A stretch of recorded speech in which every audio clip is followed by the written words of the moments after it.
I got the call at 3:05 and immediately jumped in the car. We're worried about a lot of things every day at camp. This was not one that we expected. It was 12-year-old Bonnie Sanders Birney's first time at Camp Cheerio, and she couldn't wait to ride the zip line. We were fully staffed on this day.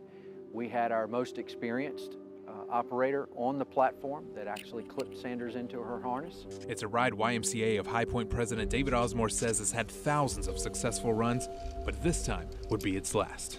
Sanders and her friend went down the zip line holding hands. The most innocent of scenarios you can possibly imagine. Sanders made it about 200 feet when the tether holding her to the zip line snapped. She fell nearly 2 stories to the ground.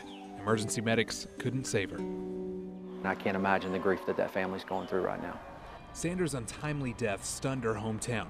Hundreds asking, how did this happen? What we believe happened is that the tether was somehow draped over the second line. Now, the zip line at Camp Cheerio is actually a dual zip line, meaning there's 2 lines that start from a single point. We set this up just as an example. Now, Osmore says what he believes happened is somehow Sanders' tether got wrapped around the second line. So as she started to make her zip, the friction burnt through that tether until it snapped.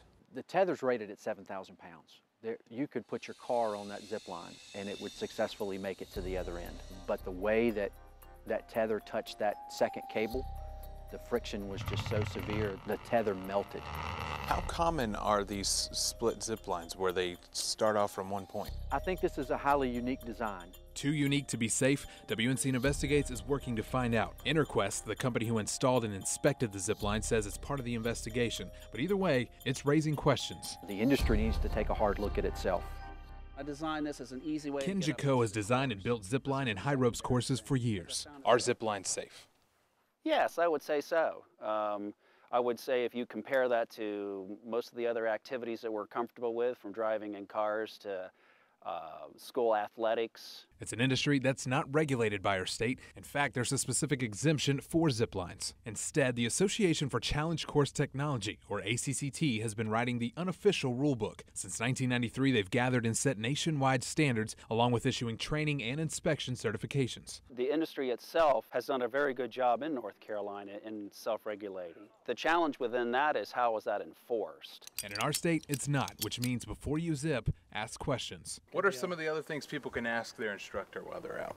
Well, I think trying to understand more about their facility, how they manage that, what types of inspections that they're doing, how they're trained. Overall, zipline accidents are very rare. The problem is there's no official count. Is there any organization who is keeping track of the number of injuries, the number of accidents that happen on zipline courses? Not really, and that's a little bit of a gap I feel right now. I do think that information is really important. Somebody really needs to start paying attention and gathering that information.